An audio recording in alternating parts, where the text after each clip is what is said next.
तो आज सुबह से लगातार एबीपी न्यूज पर सबसे तेज नतीजे आप देख रहे हैं और अभी की सबसे बड़ी खबर यही है कि एक बार फिर से देश में गठबंधन सरकार का दौर वापस लौट आया है।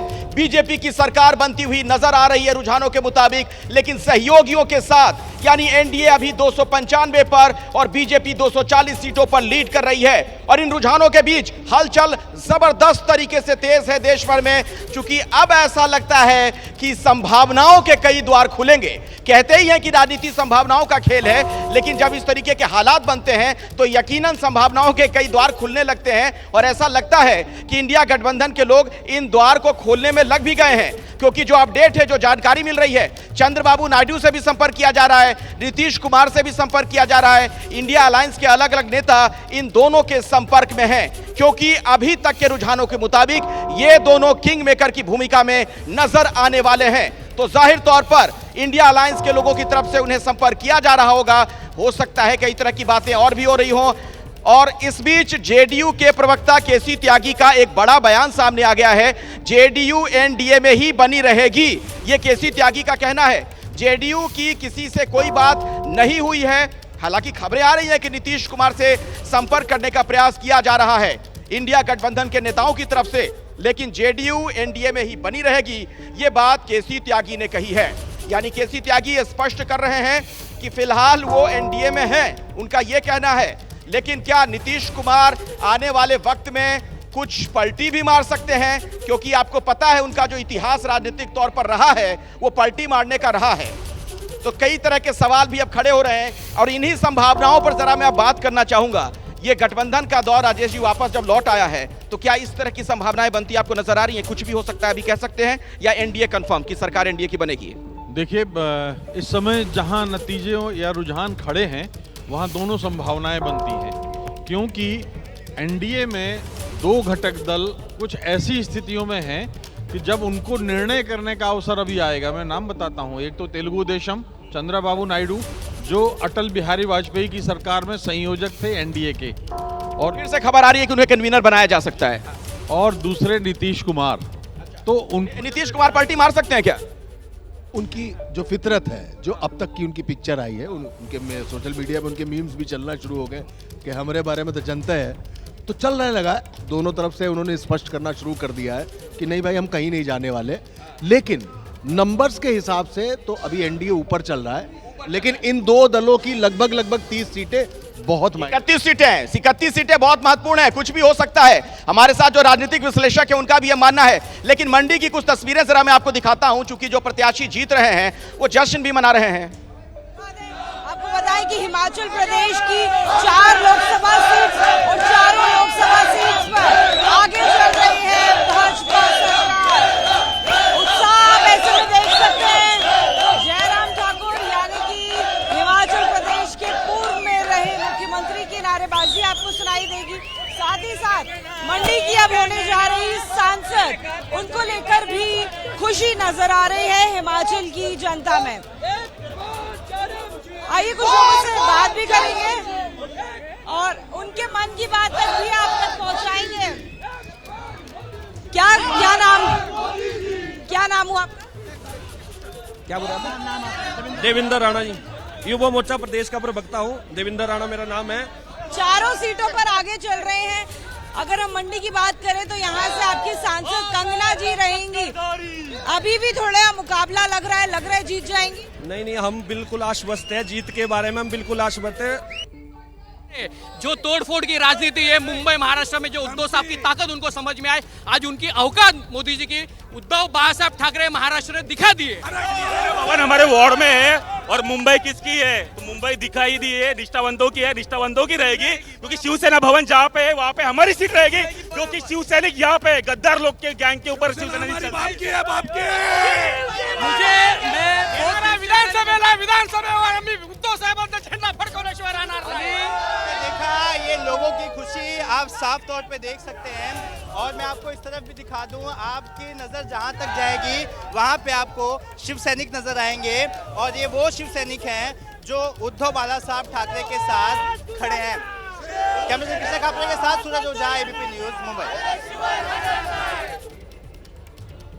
तो उद्धव समर्थक किस तरीके से जश्न मना रहे थे वो तस्वीरें भी हमने आपको दिखाई हैं। दरअसल देश भर से अब इस तरह की तस्वीरें आनी शुरू हो गई हैं। जो भी प्रत्याशी जीते हैं उनके समर्थक कुछ इसी तरीके से जश्न में डूबते हुए नजर आ रहे हैं। लगातार हर खबर हम आप तक पहुंचाते रहेंगे। लेकिन चंद्रचूड़ जी, आपसे थोड़ा एक बात मैं समझना चाहूंगा कि जो अभी तक के रुझान हैं इसके दो पहलू नजर आ रहे हैं। एक तो बीजेपी की सरकार बनती दिख रही है रुझानों के मुताबिक, लेकिन विपक्ष भी मजबूत हो रहा है।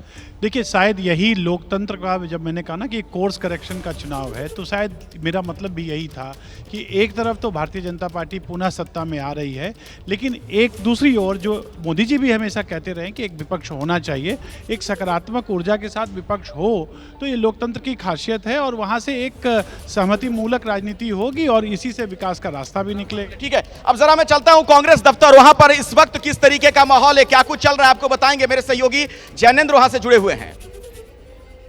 जो है सत्ता में आने का, अब उनकी अगर सरकार वो रो दो के बनाते हैं तो बैसाखियों की सरकार होगी, उसकी लगाम होगी नीतीश कुमार जी के पास, चंद्रबाबू नायडू जी के पास, बाकी लोगों के पास। इनके पास अब उसकी लगाम नहीं रहेगी। जी क्या और दूसरी चीज ये है कि जो कांग्रेस 100 सीटों के आसपास पहुंची, उसमें राहुल जी का बहुत बड़ा योगदान। राहुल जी की जो यात्रा है उसने जबरदस्त काम किया, खड़गे जी की व्यू रचना और साथ साथ प्रियंका जी का चुनाव अभियान, इन तीन फैक्टर्स ने कांग्रेस को और बाकी गठबंधनों को बहुत ये किया। चंद्रबाबू नायडू और नीतीश कुमार साथ आ सकते हैं? अखिलेश यादव की सराहना करनी चाहिए, तेजस्वी की सराहना करनी चाहिए, शरद पवार जी की और उद्धव ठाकरे जी की और डीएमके की, जिन्होंने कमाल किया। राजीव सर, क्या बहुमत के आंकड़े तक पहुंचने के लिए टीडीपी और देखिए ये खुला है, ये खुला है, ये दरवाजे खुले इंडिया गठबंधन के? सबके दरवाजे खुले हैं बिल्कुल, क्योंकि ये पुराने साथी रहे हैं। कोई वो जिधर जाएंगे उधर सरकार बनेगी, जो जिस सरकार को चाहेंगे वो गिरा देंगे। संपर्क साधा जाएगा। देखिए ये सब बड़े नेताओं पे छोड़ दो, वो तय करें। आखिरी बात, प्रधानमंत्री का चेहरा आप किसे देख रहे हैं इंडिया गठबंधन के साथ? नहीं, आपको इतनी जल्दी में प्रधानमंत्री आप ही को बना देंगे। आपकी आप ही को बना देंगे, है ना? अरे छोड़ दो ना बड़े नेता। एक आखिरी में, हिमाचल क्या प्रभारी है वहाँ जिस तरीके से? हिमाचल हमारे लोकसभा के चुनाव में हम पीछे हैं, लेकिन जो हमारे सबसे महत्वपूर्ण चीज थी, जो सरकार गिराने की कोशिश हुई थी, उसमें जनता ने मुंह तोड़ जवाब दिया। 6 में से 4 सीटें हम जीत चुके हैं, तो सरकार बची है। ठीक है, तो राजीव शुक्ला पहुंचे हैं कांग्रेस दफ्तर और सबको श्रेय दे रहे हैं। मल्लिकार्जुन खड़गे, राहुल गांधी, प्रियंका गांधी, और बड़ी खबर ये कह रहे हैं इंडिया गठबंधन के दरवाजे सबके लिए खुले हैं। नीतीश और चंद्रबाबू नायडू पुराने सहयोगी रहे हैं, तो साफ तौर पर इंडिया गठबंधन आंकड़ों में कुछ पीछे है बहुमत के आंकड़े से, लेकिन प्रयास अंदर खाने शुरू हो गए हैं कुनबे को बढ़ाने के लिए, और वो साफ तौर पर अब नेता खुल करके कह भी रहे हैं। देखना यही है कि क्या कुनबा बढ़ा पाएगा इंडिया गठबंधन और क्या 272 के आंकड़े पर पहुंच पाएगा। राजीव शुक्ला खुश है कि हिमाचल की जो प्रदेश की सरकार है वो बच गई, भले ही वहां की लोकसभा की चारों। जी, और राजीव शुक्ला न सिर्फ कांग्रेस के सीनियर लीडर हैं बल्कि प्रबंधन के भी उस्ताद माने जाते हैं। और इस बीच आपको बता दूं, बड़ी खबर, लगातार अपडेट्स आ रही हैं और जो एक जानकारी नहीं मिल रही है, डीएमके के लिए हमारे दरवाजे खुले हैं, ये बात बीजेपी कह रही है। तो देखिए, दोनों तरफ से प्रयास किया जा रहा है। इंडिया अलायंस वाले कह रहे हैं कि हम चंद्रबाबू नायडू के संपर्क में हैं, नीतीश कुमार के संपर्क में हैं। अब बीजेपी ने नया दांव खेल दिया है। कर्नाटक प्रभारी राधा मोहन अग्रवाल का ये बड़ा बयान सामने आया है। हमारे साथ ही डॉक्टर साहब, आप चूंकि कर्नाटक के इंचार्ज हैं, तो पहले कर्नाटक पे बात कर लें। कर्नाटक का रिजल्ट ये क्या शो कर रहा है? ये माननीय प्रधानमंत्री मोदी जी के प्रति नागरिकों की श्रद्धा प्रकट कर रहा है। मुझे इस बात का गर्व होता है कि मैं एक ऐसे व्यक्ति के साथ काम कर रहा हूँ जो आज पूरे देश में अकेला व्यक्तित्व है। करोड़ों करोड़ की संख्या में लोग उसे एक ईमानदार राजनेता मानते हैं, एक समर्पित जन नेता मानते हैं, और एक ऐसे व्यक्ति जिसको कहा जाता है मिस्टर डिपेंडेबल, एक ऐसे व्यक्ति के रूप में मानते हैं जो अहरनिश पूरी ईमानदारी और निष्पक्षता के साथ, श्रद्धा के साथ नागरिकों की सेवा करता है। आपको 2.5 महीने मिले कर्नाटक के लिए, कर्नाटक में लगातार डटे रहे। आपको लग रहा था कि कर्नाटक में जो कुछ हो रहा है, ये मतलब मोदी का नाम कर्नाटक में इस बात के लिए कि लोकसभा में उधर वोटर जाएगा, ये आपको लग रहा था? हाँ, मैं उसको देख सकता था, दीवार पे लिखा हुआ था। हम लोग 2-2 दिन की नोटिस पर मोदी जी की सभा करते थे। परसों फोन आता था कि मोदी जी की सभा होनी है। 2 दिन में हम तैयारी करते थे। 50,000 60,000 लोग आते थे, अपने स्रोतों से आते थे, और मोदी जी बोल नहीं पाते थे, वो चिल्लाते रहते थे, मोदी का नारा लगाते रहते थे। साथ आप ये करें। डॉक्टर साहब, मुझे एक बात और बताइए कि उम्मीद थी, जितनी उम्मीद थी उतनी चीज़ें आती हुई नहीं दिख रही हैं, ये आपको क्यों लग रहा है, इसकी वजह क्या लग रही है?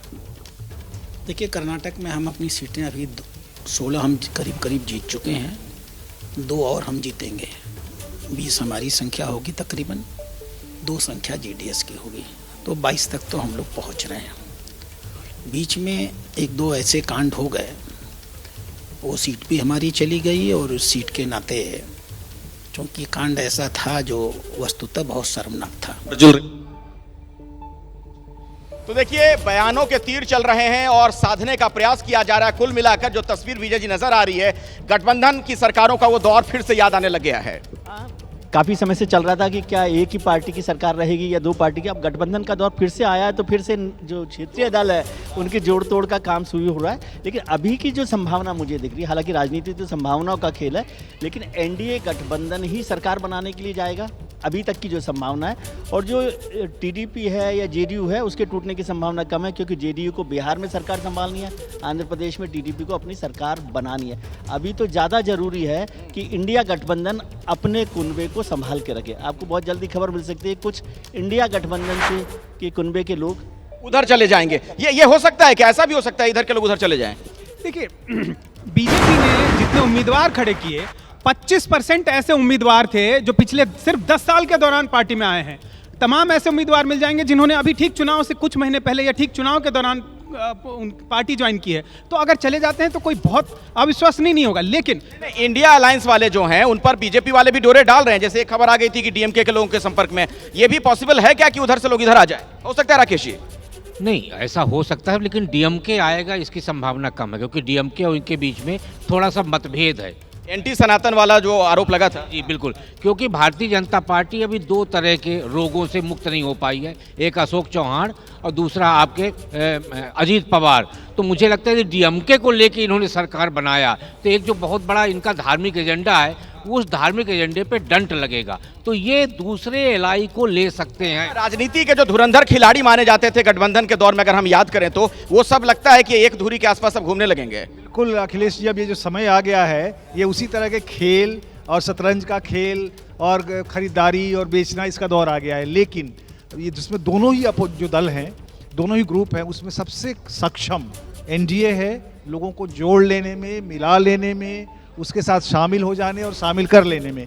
कांग्रेस और अपोजिशन का जो अलायंस है, उसका अभी इसमें ट्रैक रिकॉर्ड बहुत अच्छा नहीं रहा। छोटा, बिल्कुल छोटा। अखिलेश, मैं सिर्फ इतना ही कह रहा हूँ कि अभी जो सीटें आ रही हैं एनडीए की 297, उसमें बहुत गंजाइश तो नहीं है कि 272 से नीचे जाएगी। तो उसके पास ऑलरेडी एक सेट ऑफ ये अलायंस है। लेकिन नीतीश कुमार को मिलाकर है ना, नीतीश कुमार को मिला के हैं, तो नीतीश कुमार को अगर मिला के है तो नीतीश कुमार ऑलरेडी मिले हुए रहने से उनको सत्ता में बने रहने की संभावना। चूंकि अगर मगर में बात हो रही है, नीतीश कुमार को क्या ऑफर ऐसा दे दिया जा सकता है कि हो सकता है उधर चले जाएं? क्योंकि उनका इतिहास रहा है, इसलिए पूछ रहा हूं, पलटी मारने का।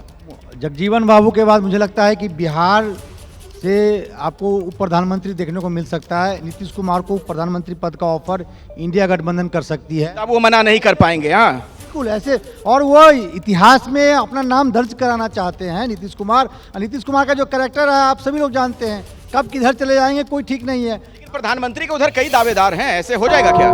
देखिए, अभी जब बीजेपी में कमजोरी आएगी, यदि प्रधानमंत्री नरेंद्र मोदी के अलावा कोई और, तो मैं आता हूं, आपके पास एक बड़ी खबर आ रही है। तेलंगाना में कांग्रेस बीजेपी के बीच टक्कर, कांग्रेस 8 और बीजेपी भी 8 सीटों पर आगे है। यानी आप देखिए, बिल्कुल आमने सामने का मुकाबला नजर आ रहा है।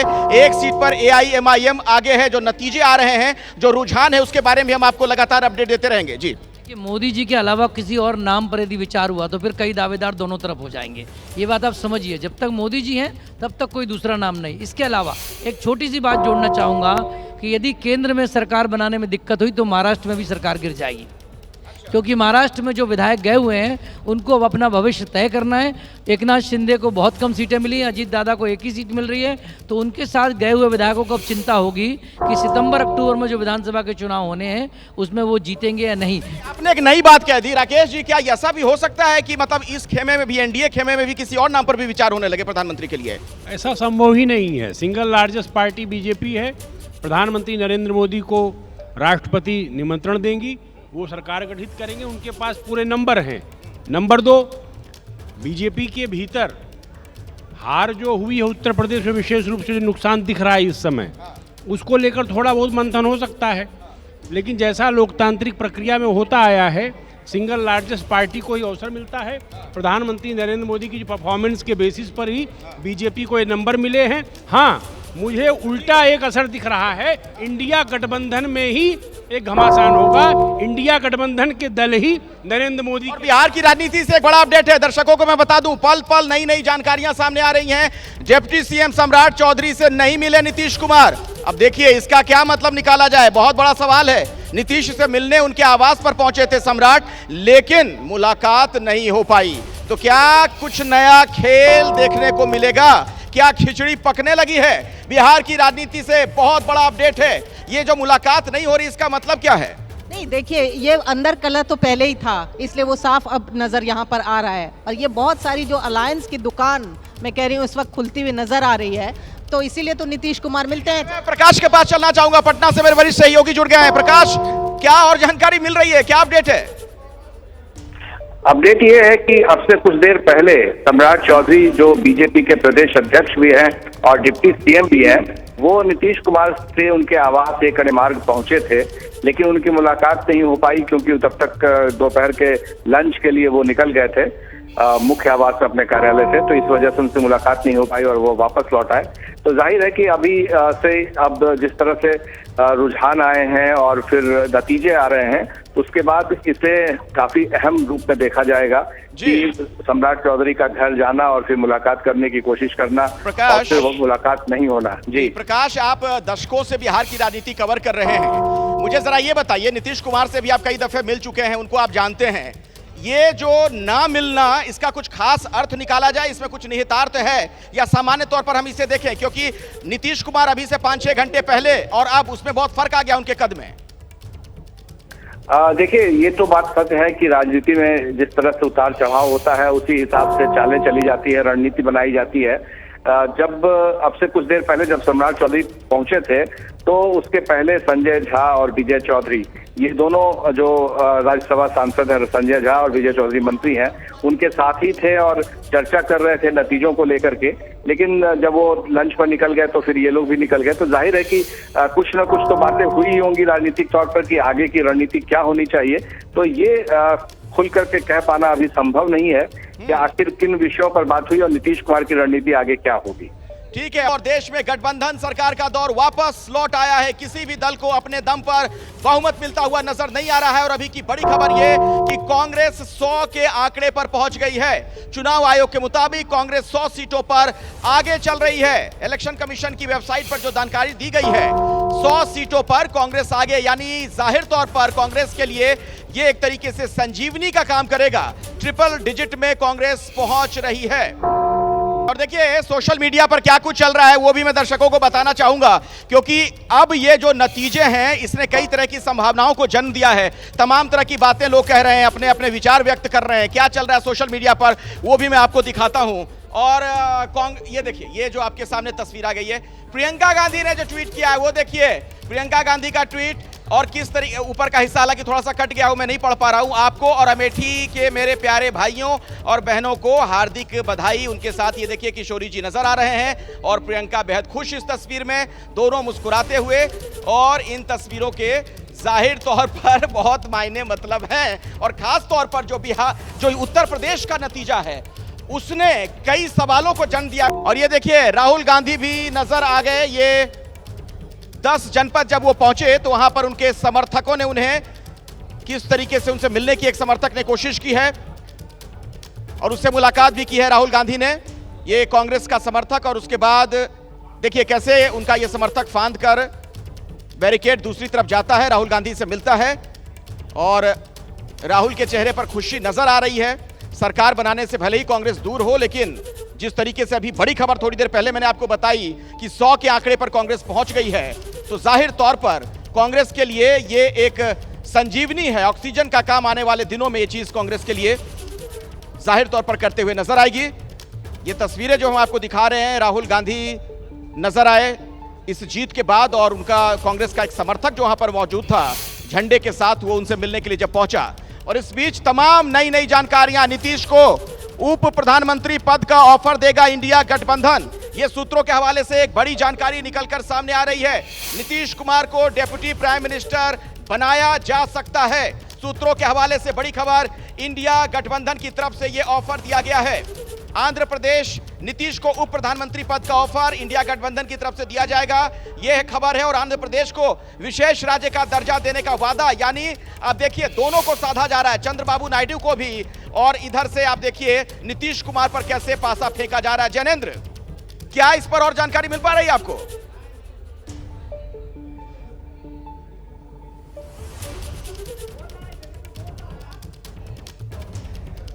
कांग्रेस के उच्च सूत्रों ने जानकारी दी है और जो संभावित ऑफर इंडिया गठबंधन की तरफ से दोनों नेताओं को दिया जा सकता है उसकी यह जानकारी है कि नीतीश कुमार को उप प्रधानमंत्री का पद ऑफर किया जा सकता है और आंध्र प्रदेश को विशेष राज्य का दर्जा देने का ऑफर चंद्रबाबू नायडू को किया जा सकता है। कांग्रेस के दोनों ये सहयोगी रहे हैं। चंद्रबाबू नायडू ने पिछला लोकसभा चुनाव कांग्रेस के साथ अलायंस में लड़ा था, नीतीश कुमार कुछ समय पहले तक इंडिया अलायंस में शामिल थे। तो कांग्रेस की कोशिश यह है, उच्च स्तर पर यह जारी है कि चंद्रबाबू नायडू और नीतीश कुमार को अपने पाले में लाया जाए, उनकी मांगों को माना जाए। आंध्र प्रदेश को विशेष राज्य का दर्जा कांग्रेस का भी कमिटमेंट रहा है, चंद्रबाबू नायडू की यह मांग रही है और इसी मांग को लेकर वो पिछली बार 2014 में वो अलायंस में थे बीजेपी के और बाद में 19 के पहले वो अलग हुए थे, वो विशेष राज्य के दर्जे की मांग पर। तो क्या उस मांग के बाद वो आ जाएंगे इंडिया अलायंस में? ये ऑफर संभव है। नीतीश कुमार को उप प्रधानमंत्री का ऑफर संभव है। देखना यही है कि क्या अंदर खाने इन ऑफरों को स्वीकार करते हैं ये नेता। ले लेता हूं जैनेंद्र, मेरे साथ मृत्युंजय जी यहाँ पर जुड़े हुए हैं, न्यूज रूम में मौजूद है, आरजेडी के वरिष्ठ नेता। इस तरीके का कुछ समीकरण बन सकता है क्या? देखिए, राजनीति में कौन समीकरण बनेंगे, कौन समीकरण बिगड़ेंगे, ये तो समय के अनुसार तय होते हैं। तो अभी देखिए आगे आगे होता है क्या। इतना तय है कि जनता ने अपना दिखा दिया है, जनता का मूड और मिजाज स्पष्ट दिख रहा है। बीजेपी 240 पर अटकी हुई। लेकिन आरजेडी पर जनता क्यों नहीं भरोसा कर पाई? सर, बिहार में आप लोग जिस तरीके से प्रचार प्रसार कर रहे थे, बिहार में जो खबरें आ रही है थोड़ा वहाँ धीमा मतगणना हो रहा है, तो उसके बाद हमें लगता है 1-2 घंटे का और इंतजार कीजिए। आरजेडी के पास खोने के लिए कुछ नहीं था। हम जो भी करेंगे वहाँ हासिल करना है, हमें पाना है। जनता ने विश्वास जताया है तेजस्वी यादव जी पर, यह हमें पूरा भरोसा है। चाचा भतीजे साथ फिर से आ सकते हैं, इसमें कहाँ कोई दो मत है। चाचा भले थे उधर गए थे एनडीए में, लेकिन दिल तो उनका इधर ही था। इसमें कहीं कोई समाजवादी हैं और इसी मतलब हमारा दिल आपके पास है वाला मामला लग रहा है। भतीजा ने तो कहा ही था कि 4 तारीख के बाद खेला होगा। अब 4 तारीख के बाद खेला हो ही रहा है। अब डिप्टी प्रधानमंत्री का ऑफर कर ही दिए हैं मृत्युंजय जी, और मृत्युंजय जी के गठबंधन के जो नेता लोग हैं डिप्टी प्रधानमंत्री का ऑफर कर ही दिए हैं। और जगजीवन बाबू के बाद हम सोच सकता है कि बिहार को डिप्टी प्रधानमंत्री का पद मिल जाए। छोटा सा बिल्कुल ब्रेक लेना है मुझे। देखिए, मैं ये कहना चाहूँगा कि नड्डा जी ने कहा था कि संघ की जरूरत नहीं है, लेकिन मुझे लगता है अब सिर्फ संघ की जरूरत है। नागपुर से ही तय होगा कि आगे क्या होगा। आगे क्या मतलब क्या? प्रधानमंत्री का चेहरा भी बदल सकता है? मैं आपको कह नहीं सकता, लेकिन नागपुर से तय होगा कि आगे क्या होगा। और अभी की सबसे बड़ी खबर यही कि एनडीए की सरकार बनती हुई नजर आ रही है अब तक के रुझानों के मुताबिक, लेकिन कयासों का दौर भी जारी है। इंडिया अलायंस के लोगों की तरफ से लगातार कोशिश की जा रही है, चंद्रबाबू नायडू से बात की जाए, नीतीश कुमार को अपने पाले में लाया जाए। और यहाँ मेरे साथ मृत्युंजय तिवारी जी हैं, आरजेडी के नेता। उन्होंने तो यहाँ तक कह दिया कि चाचा भतीजे कभी भी साथ में आ सकते हैं। इतना कॉन्फिडेंस कहाँ से आ रहा है मृत्युंजय जी? कोई बात हो गई है क्या? चुनाव परिणाम आने के पहले ही हमारे नेता श्री तेजस्वी यादव जी ने कहा था कि 4 तारीख के बाद चाचा बड़ा फैसला ले सकते हैं। ये तो सबने सुना था, चुनाव के बीच में उन्होंने कहा था। तो आदरणीय नीतीश कुमार जी हों, चाहे जो भी सहयोगी चंद्रबाबू नायडू जी हों, या बीजेपी के अंदर जो नेता सीनियर हैं, सब लोग तो हिटलर शाही तानाशाही से परेशान हैं। अब सबको मौका मिला है। अब सब लोग इस समय जो परिस्थितियां उत्पन्न हुई है, तो अब लेकिन अगर आपके पास उतनी सीटें आ जाती सरकार बनाने लायक, तब आप चाचा को तो नहीं बुलाते? ये सीटें आने ना आने का सवाल नहीं है। ये जो समाजवादी विचार से आदरणीय नीतीश कुमार जी आते हैं और वो ठीक है चले गए फिर, लेकिन आदरणीय नीतीश कुमार जी को भी पता है कि देश में सबसे पहले उन्होंने क्यों साथ छोड़ा था। सबसे पहले आदरणीय नीतीश कुमार जी मृत्युंजय जिस पे आता हूं, लेकिन कुछ तस्वीरें दर्शकों को दिखा दें। ये जयपुर में बीजेपी दफ्तर के बाहर की तस्वीरें आप देख रहे हैं, पटाखे वगैरह छोड़े जा रहे हैं। ये देखिए वहां पर कैसे ये लड़ियां जलाई जा रही हैं। तो बीजेपी का जो दफ्तर है, बीजेपी का जो जयपुर में ऑफिस है, वहां की तस्वीर हम आपको दिखा रहे हैं। बीजेपी इस वक्त राजस्थान में 14 सीटों पर आगे है, इंडिया अलायंस 11 सीटों पर लीड लेते हुए। और ये बीजेपी दफ्तर के बाहर की तस्वीरें जहां पर आप देख रहे हैं कि आतिशबाजी की जा रही है। राजस्थान के नतीजे आपको लगता है कि बीजेपी की उम्मीदों के मुताबिक हैं? बिल्कुल नहीं है, और उसकी दो बड़ी वजह है। एक तो वहाँ पे जाट जो 11-12% हैं वो पूरी तरह से नाराज थे। हनुमान बेनीवाल हो, तमाम जाट नेताओं के साथ ही लोगों में भी बहुत अंदर तक घर कर गया था। दूसरा, राजपूत, वो भी लगभग 9% हैं। ये दोनों बड़े मुद्दे हुए। राजपूतों में जैसे गुजरात में बयान आया वहाँ के मंत्री का, केंद्रीय मंत्री का, कि राजपूत नेताओं के बारे में जैसा उन्होंने कहा, उसके बाद से सबसे ज़्यादा उसी समय में चुनाव हो रहे थे राजस्थान के, वहाँ पे वो बहुत अंदर तक गया। फिर वहाँ पे जो आपके प्रदेश अध्यक्ष थे जाट समाज से, उसको आपने हटा दिया। डिप्टी सीएम जब आपने बनाया तब भी जाट समाज को ध्यान नहीं रखा। उनके अंदर ये महत्वाकांक्षा रहती है। जाट और राजपूतों ने सबसे बड़ा नुकसान किया, और आपने नेतृत्व को लेके भी कहीं पे भी एकोमोडेट नहीं किया, न सीएम, डिप्टी सीएम, न प्रदेश अध्यक्ष। तो मुझे लगता है राजस्थान में इसके अलावा जो अग्निवीर, और एक खास तस्वीर मैं दर्शकों को दिखाना चाहता हूं, मुजफ्फरनगर की ये तस्वीर है। वहां पर आप तस्वीर में देखेंगे संजीव बालियान और उनके विरोधी जो है मलिक, वो दोनों साथ साथ नजर आ रहे हैं। वो तस्वीर हम आपको दिखाने वाले, ये देखिए, ये संजीव बालियान को आप देख सकते हैं और हरेंद्र मलिक, अभी की जानकारी के मुताबिक हरेंद्र मलिक आगे चल रहे हैं, लीड लेते हुए नजर आ रहे हैं। और राजनीति की ये बड़ी खूबसूरत तस्वीर राकेश जी कही जा सकती है। आप देखिए, दोनों वैसे तो एक दूसरे के खिलाफ चुनाव लड़ रहे हैं, लेकिन ये देखिए नाश्ता पानी साथ करते हुए दिख रहे हैं। ये लगता है ये जो पहले, बहुत पहले जब राजनीति होती थी भारतीय राजनीति में, तो अक्सर इस तरीके से पक्ष और विपक्ष दोनों साथ बैठते थे, और उससे एक बड़ा सकारात्मक संदेश जाता था, कोई मनमुटाव नहीं होता था। पहली तस्वीर शायद इस आधुनिक भारत में, कहूँगा आधुनिक भारत में शायद पहली तस्वीर है जो मतगणना के दौरान दोनों विपक्षी दल साथ में बैठे। एक छोटा सा मैं उदाहरण दूंगा कि बलरामपुर गोंडा से नानाजी देशमुख जब चुनाव लड़े जनसंघ से, वो चुनाव जीत गए और वहाँ का राजा हार गया, तो उससे बोले कि अब मैं रहूँगा कहाँ, तो उन्होंने रहने के लिए जमीन दिया था हारा हुआ व्यक्ति। आपसे वो वाली बात सुनूंगा और आगे, लेकिन एक बड़ी खबर मैं बता दूं कि जीतन राम मांझी से अमित शाह ने फोन पर बातचीत की है, और कल एनडीए की बैठक होगी। एनडीए की बैठक के लिए मांझी को दिल्ली बुलाया गया है। दिल्ली में कल एनडीए की बैठक बुलाई गई है, यानी हलचल बहुत तेज है। जीतन राम मांझी से खुद अमित शाह ने फोन पर बातचीत की है, उन्हें भी निमंत्रण दिया गया है, और कल दिल्ली में यह बैठक होनी है। अब दरअसल बीजेपी के लिए उसके सहयोगी बहुत जरूरी हो चुके हैं, और कितने जरूरी है उसका अंदाजा इसी बात से आप लगा सकते हैं। और प्रकाश मेरे साथ जुड़ गए, मेरे सहयोगी इसी खबर पर और ज्यादा जानकारी आप तक पहुंचाएंगे। प्रकाश, लगातार फोन जाने शुरू हो गए नेताओं को। बिल्कुल, ये देखिए किस तरह से जैसे ही नंबर गेम का फासला शुरू होता है, उसी तरह से पाशा बदल जा रहा है। अब जीतन राम मांझी जो सिर्फ एक सीट जिनके पास है, गया से वो चुनाव जीत रहे हैं, तो उसको देखते हुए जीतन राम मांझी ने उनको फोन करके बधाई भी दी, और साथ में ये भी कहा कि कल एनडीए की बैठक है, उसमें वो जरूर आए। इस मामले में जानकारी दी गई है मीडिया में, और स्पष्ट है इस बात से कि जीतन राम मांझी अब वो देखेंगे कि कैसे किनके साथ कहां कब जाना है, आगे की रणनीति तय करेंगे। क्या वो मुख्यमंत्री नीतीश कुमार के साथ फिर से बात करेंगे, या आगे की रणनीति साथ में तय करनी है, या फिर बीजेपी के साथ जाना है। तो एक तरह से बिहार की राजनीति एक बार फिर से दिलचस्प मोड़ पे आ गई है। जी बिल्कुल, और गठबंधन के सहयोगी कितने अब जरूरी हो गए इसका अंदाजा आप लगाइए कि जीतन राम मांझी से भी संपर्क फौरन किया गया है। सिर्फ एक उनके पास सांसद जो जीतते हुए नजर आ रहे हैं, और ऐसे में आप समझ सकते हैं कि अब किस तरीके से अपने साथ लोगों को रखने की कोशिशें की जाएंगी। ऐसा लगने लगा था पिछली सरकार में कि सहयोगी शायद जरूरी नहीं है। अब 10 बड़ी बातें बता दें आपको, इन रुझानों की बातें। एनडीए को बहुमत मिल रहा है, बीजेपी सबसे बड़ी पार्टी, बीजेपी को अपने दम पर बहुमत नहीं मिल रहा है। बीजेपी का वोट शेयर 2014-2019 की तरह स्थिर है। एमपी, दिल्ली, उत्तराखंड, हिमाचल में बीजेपी का क्लीन स्वीप। आंध्र प्रदेश में एनडीए, ओडिशा में बीजेपी की सरकार बनेगी। इन दोनों राज्यों में विधानसभा चुनाव के नतीजे भी आए हैं। एनडीए को बहुमत मिल रहा है, बीजेपी सबसे बड़ी पार्टी के तौर पर नजर आ रही है। बीजेपी को अपने दम पर लेकिन बहुमत नहीं मिल रहा है। इसका मतलब सीधे तौर पर यह कि गठबंधन की सरकार का दौर वापस लौट आया है। सरकार जिसकी भी बनेगी सहयोगियों के साथ बनेगी, और रुझानों के मुताबिक एनडीए सरकार बनती हुई नजर आ रही है। सरकार बनाने को लेकर दोनों खेमों में जबरदस्त हलचल है। कल एनडीए और इंडिया गठबंधन दोनों की बैठक होगी। शरद पवार ने नीतीश कुमार और चंद्रबाबू नायडू से बात की है। यह भी एक बड़ी जानकारी मैं आपको दे दूं। नीतीश को डिप्टी प्रधानमंत्री का, डिप्टी पीएम का ऑफर तक दे दिया गया।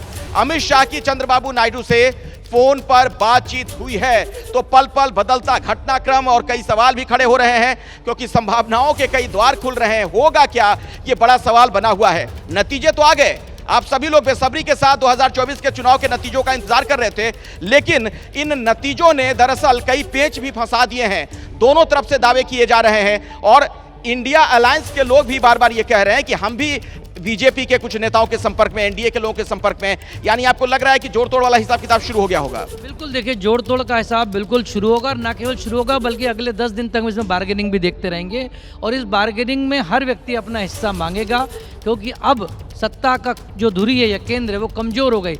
एक बात तो साबित हो गई कि बीजेपी को अब अपने सहयोगियों की बात करनी पड़ेगी। पिछले 10 साल में एनडीए की 2 या 3 बैठकें हमको याद है, लेकिन अब एनडीए की हर दिन बैठक होगी। ठीक है, और इस वक्त मेरे साथ कांग्रेस से कुनिका मेहरोत्रा जी जुड़ गई हैं। बहुत बहुत आपका स्वागत है। सीटें तो आपकी बढ़ रही हैं, लेकिन सरकार बनाने की सूरत नजर नहीं आ रही है। आप लोगों का क्या आकलन है इस पर?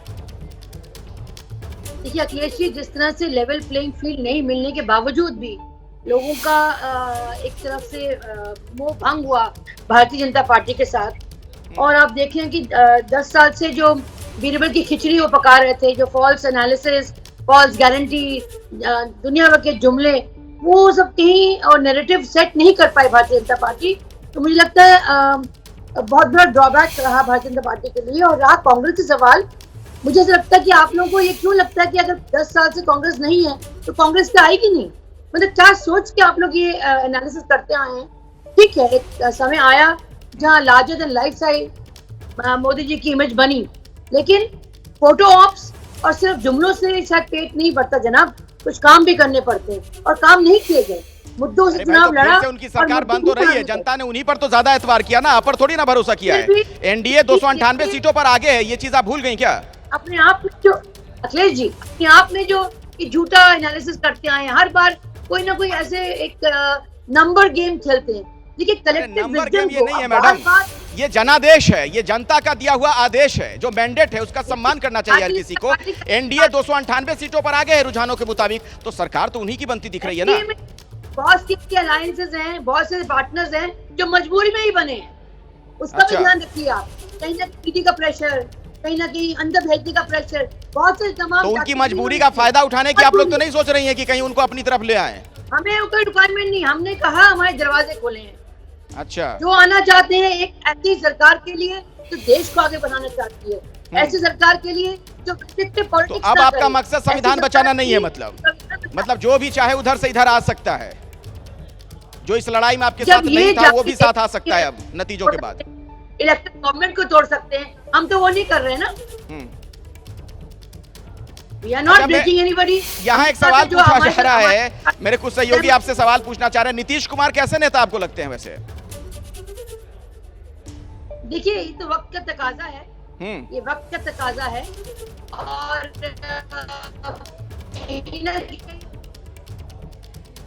ऑडियो में कुछ दिक्कत आ रही है, मैं दोबारा कोशिश करूंगा कि आपसे आगे भी हम बातचीत कर सकें। और कुछ तस्वीरें अब अपने दर्शकों को मैं दिखाना चाहूंगा, अलग अलग जगहों से लगातार जो तस्वीरें सामने आ रही हैं।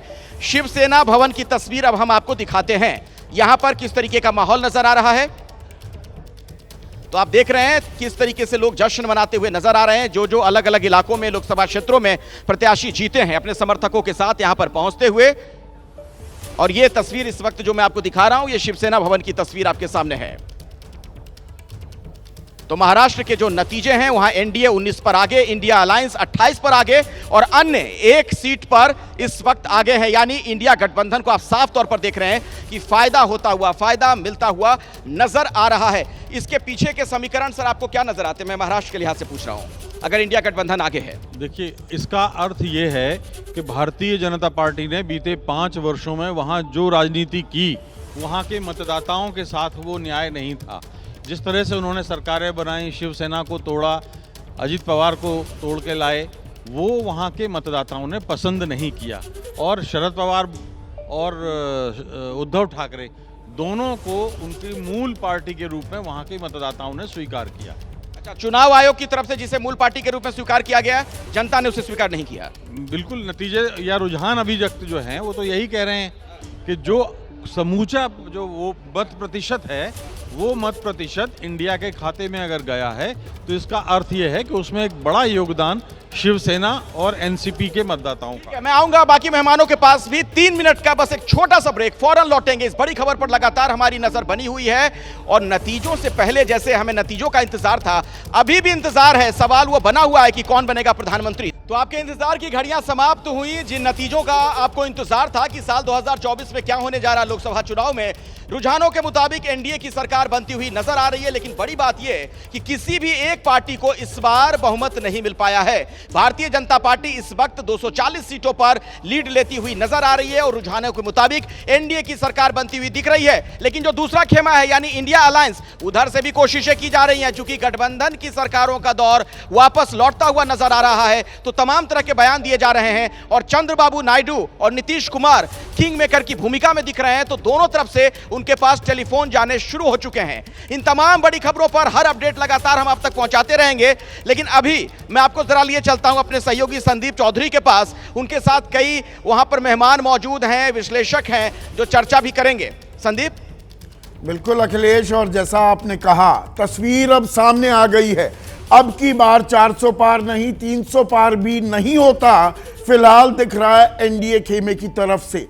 और 370 की बात तो दूर, 272 का आंकड़ा अपने दम पर बीजेपी छूती नहीं दिख रही है। तो दरअसल एग्जिट पोल 2 दिन पहले जो आए थे उनका एग्जिट हो गया है और एग्जैक्ट पोल बिल्कुल ही एक विपरीत तस्वीर पेश करते दिखाई दे रही हैं। हर एग्जिट पोल ने 350 पार की एक तस्वीर, एक गुलाबी तस्वीर, बीजेपी को गदगद करने वाली तस्वीर पेश की थी। लेकिन वो ताश के पत्तों की तरह यहां ढह गई है। अब बीजेपी अपना कॉन्फिडेंस दिखाने की कोशिश कर रही है कि जी तीसरी बार मोदी सरकार बन रही है, तीसरी बार लगातार हम बहुमत का आंकड़ा पार कर रहे हैं और एनडीए की बात की जा रही है। कल एक एनडीए की बैठक भी बुलाई गई है। जीतन राम मांझी से बात हो रही है, चंद्रबाबू नायडू से बात हो रही है, नीतीश कुमार को फोन मिलाया जा रहा है। 10 सालों में 2 दफा एनडीए की बैठक हुई, लेकिन अब लगता है आने वाले 10 दिनों में ही उसकी 10 गुना एनडीए की बैठक ना हो जाए। कुछ इस तरह का राजनीतिक परिदृश्य सामने आ रहा है और 228 का आंकड़ा इंडिया गठबंधन छूता दिखाई दे रहा है। और इसमें खास बातें क्या हैं? बीजेपी का जो आंकड़ा है 240 के करीब का है, उसमें सबसे बड़ा पुट गुजरात और मध्य प्रदेश से आ रहा है और जहां फायदा किया है, जहां गेन्स किए बीजेपी ने, उसमें उड़ीसा सबसे बड़ा राज्य लगता है। वो राज्य सरकार भी बना लेंगे और लगभग 10 से 11 सांसदों का इजाफा हो जाएगा बीजेपी के खाते में।